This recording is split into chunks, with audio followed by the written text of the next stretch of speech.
नमस्कार साथियों, आपका स्वागत है यूट्यूब चैनल रतुल क्लासेस पर। आज हम इस वीडियो में हिंदी के वेरी इंपॉर्टेंट PYQ कराने वाले हैं, जो कि आपको CTET और UP PET की एग्ज़ाम में काफ़ी मददगार होने वाली है ये वीडियो। चलो देखते हैं क्वेश्चन नंबर 1 को। क्वेश्चन नंबर 1 में कहा गया है कि किस वर्ष में हिंदी भाषा को कार्यान्वित करने यानी कि स्वीकृति का प्रस्ताव था? इसका आंसर है 14 सितंबर 1949, ऑप्शन नंबर ए।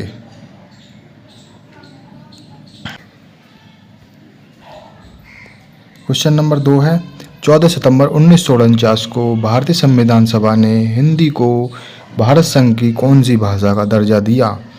इसका आंसर होगा ऑप्शन नंबर डी, राजभाषा।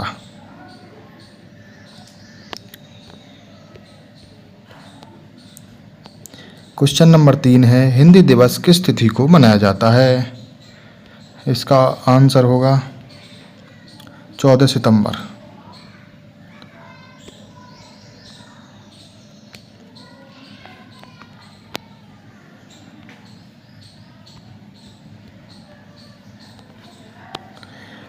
क्वेश्चन नंबर 4 है हिंदी भाषा किस लिपि में लिखी जाती है? इसका आंसर होगा ऑप्शन नंबर ए, देवनागरी लिपि में। प्रश्न नंबर 5 है संविधान के किस अनुच्छेद में हिंदी को राजभाषा तथा इसकी लिपि देवनागरी को स्वीकार किया गया?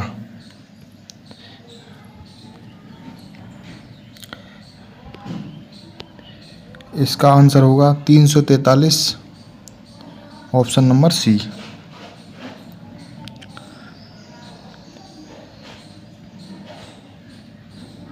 और प्रश्न नंबर 5 है संविधान के अनुच्छेद 344A के अनुपालन में भारत के राष्ट्रपति ने राजभाषा आयोग का गठन किया था।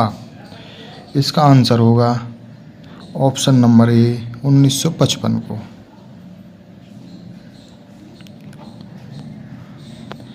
प्रश्न नंबर 7 है हिंदी की आदि जननी क्या है? हिंदी की आदि जननी संस्कृत है, ऑप्शन नंबर बी। प्रश्न नंबर 8 है लिपि की आवश्यकता क्यों होती है? लिपि की आवश्यकता भाषा को लिखने के लिए होती है, ऑप्शन नंबर सी होगा इसका आंसर। प्रश्न नंबर 9 है देवनागरी लिपि का सर्वप्रथम प्रयोग कहाँ हुआ था? ऑप्शन नंबर बी होगा इसका आंसर, जयभट्ट के शिलालेख में।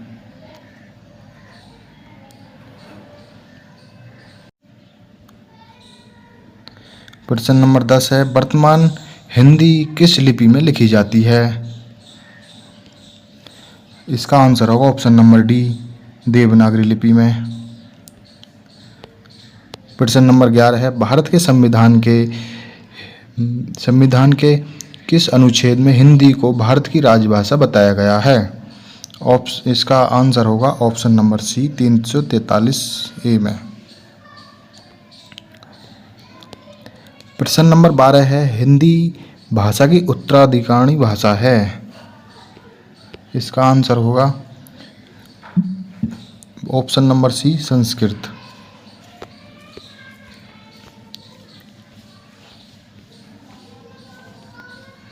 प्रश्न नंबर 13 है संसार की प्रमुख भाषाओं में हिंदी का स्थान है। हिंदी का स्थान बताना आप। इसका आंसर है ऑप्शन नंबर सी, तीसरा। प्रश्न नंबर 4 है भाषा लिखने के लिए प्रयुक्त चिन्हों के व्यवस्थित रूप को क्या कहते हैं?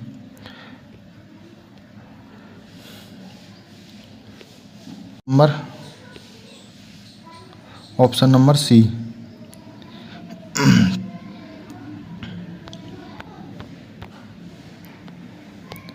प्रश्न नंबर 16 है हिंदी को विकास प्रदान करने वाली भाषा कौन सी है? हिंदी को विकास प्रदान करने वाली भाषा कौन सी है? तो इसका आंसर होगा ऑप्शन नंबर बी, अपभ्रंश।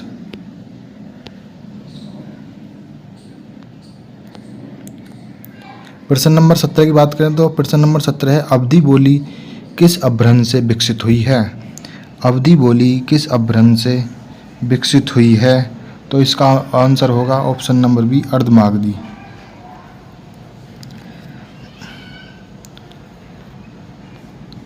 प्रश्न नंबर 18 की बात करें तो हिंदी की मूल उत्पत्ति किससे मानी जाती है।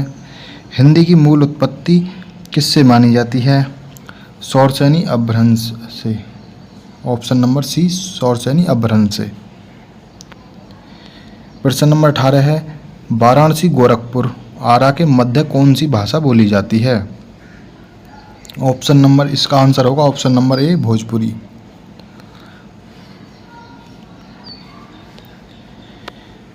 प्रश्न नंबर 20 की बात करें तो ब्रज भाषा का केंद्रीय रूप कौन सा है। ब्रज भाषा का केंद्रीय रूप मथुरा है। ऑप्शन नंबर ए सही होगा।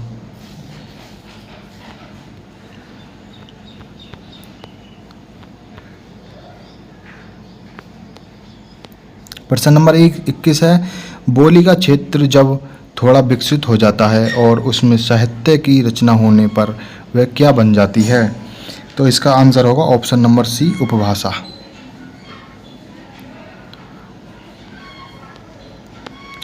प्रश्न नंबर 12 है बुंदेली का क्षेत्र बताना है। बुंदेली का क्षेत्र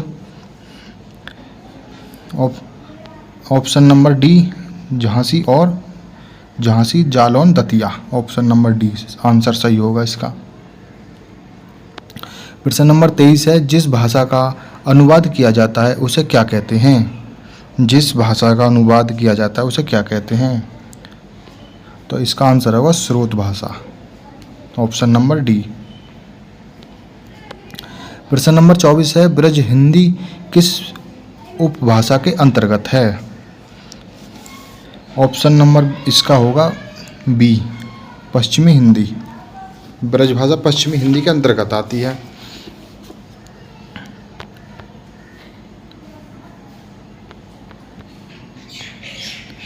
प्रश्न नंबर 25 है पूर्वी हिंदी क्षेत्र में कौन सी बोली नहीं बोली जाती है। इसका आंसर होगा ऑप्शन नंबर डी जयपुरी, क्योंकि पूर्वी हिंदी के अंतर्गत अवधी भी आती है और बघेली भी आती है, अवधी भी आती है और छत्तीसगढ़ी भी आती है। तो जयपुरी नहीं आती। तो इसका आंसर जयपुरी हो क्योंकि नहीं बोला है। प्रश्न नंबर 26 में निम्नलिखित में से कौन सी बोली उत्तर प्रदेश में बोली जाती है। इसका आंसर होगा इसका आंसर ए और सी होगा, बुंदेली और कन्नौजी। इसमें दो आंसर दिए हैं में से कौन सी बोली उत्तर प्रदेश में बोली जाती है। तो उत्तर प्रदेश में बुंदेली बोली जाती है, कन्नौजी बोली जाती है। 27 प्रश्न नंबर 27 है मथुरा और वृंदावन में प्रमुखतः कौन सी भाषा बोली जाती है। इसका आंसर होगा ऑप्शन नंबर डी ब्रज भाषा।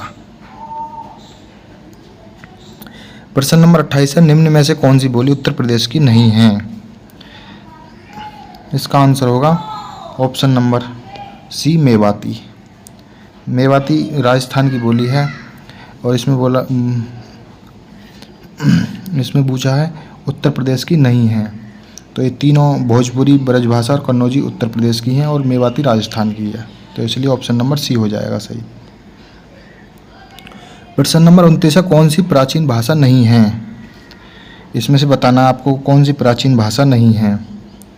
तो प्राकृतिक भी प्राचीन भाषा है और संस्कृत भी प्राचीन भाषा, अपभ्रंश भी प्राचीन भाषा है और पंजाबी प्राचीन भाषा नहीं है। तो इसमें नहीं पूछा था, तो ऑप्शन नंबर सी सही हो जाएगा।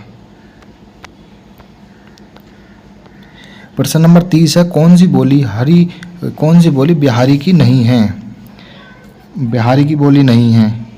तो इसमें आपका आंसर होगा ऑप्शन नंबर ए जयपुरी। बिहारी की बोली नहीं है।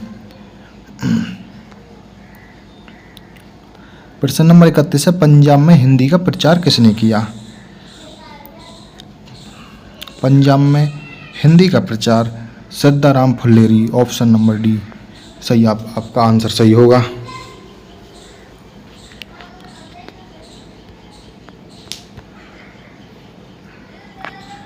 प्रश्न नंबर 32 है, निम्न में से कौन सी बोली उत्तर प्रदेश की नहीं है? तो इसका आपका आंसर होगा option number B, Uttar Pradesh की बोली नहीं है। तो इसमें खड़ी बोली भी उत्तर प्रदेश की है, ब्रजभाषा भी उत्तर प्रदेश की, कन्नौजी भी उत्तर प्रदेश की है, पर इसमें नहीं बोला है तो ये जयपुरी होगी, क्योंकि जयपुरी राजस्थान में बोली जाती है।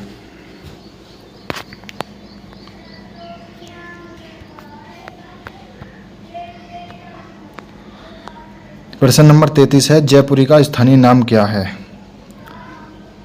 जयपुरी का स्थानीय नाम ढूंढाड़ी है। प्रश्न नंबर 34 है, उत्तर प्रदेश में कौन सी भाषा नहीं बोली जाती है? उत्तर प्रदेश में कौन सी भाषा नहीं बोली जाती है? तो इसमें नहीं पूछा है, तो ब्रज भाषा भी बोली जाती है, कन्नौजी बोली जाती है, अवधी बोली जाती है, मगर पहाड़ी बोली नहीं।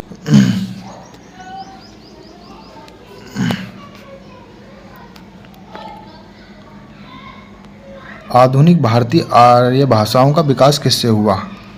आधुनिक भारतीय आर्य भाषा का विकास किससे हुआ है? तो इसमें ऑप्शन होगा ऑप्शन नंबर डी, अपभ्रंश से। प्रश्न नंबर 36 है, आधुनिक भारतीय आर्य भाषा का काल कब से कब तक माना जाता है? आधुनिक भारतीय आर्य भाषा का काल कब से कब तक माना जाता है? तो इसमें आपका आंसर होगा ऑप्शन नंबर सी, 1000 ईस्वी से अब तक का कार्यकाल आधुनिक भारतीय आर्य भाषा का कार्यकाल माना जाता है का काल। प्रश्न नंबर 37 है, लौकिक संस्कृत और अपभ्रंश हिंदी भाषा का उचित विकास क्रम क्या है? यानी कि इन खाली स्थानों में क्या आएगा? तो इसमें और इसका आंसर होगा ऑप्शन नंबर डी, पाली और प्राकृतिक। इसमें यहाँ जाएगा पाली और यहाँ जाएगा प्राकृतिक।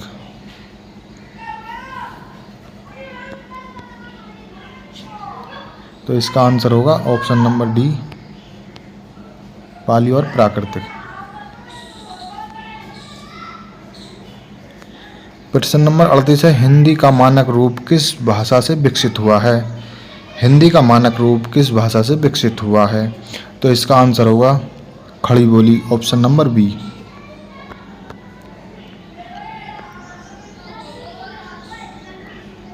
प्रश्न नंबर 39 है, मथुरा, आगरा, धौलपुर, ग्वालियर आदि क्षेत्र निम्नलिखित में से कौन सी बोली बोली जाती है?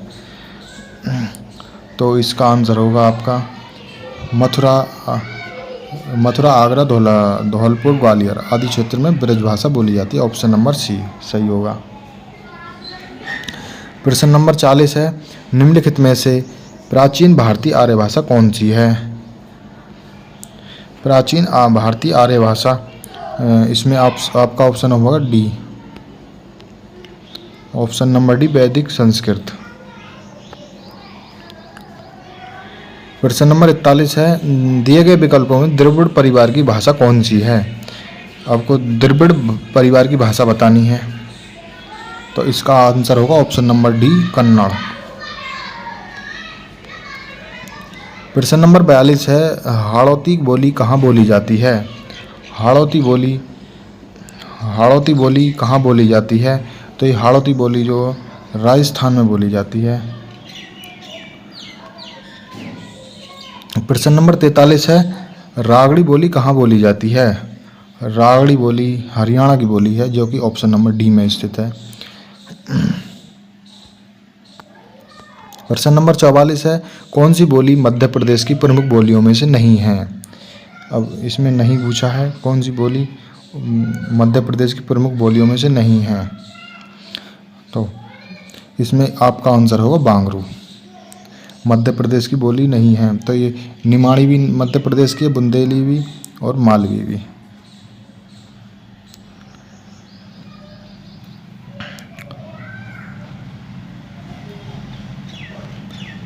प्रश्न नंबर 45 है, बघेली बोली किस क्षेत्र की बोली है? तो ये आपका आंसर होगा ऑप्शन नंबर सी, जबलपुर।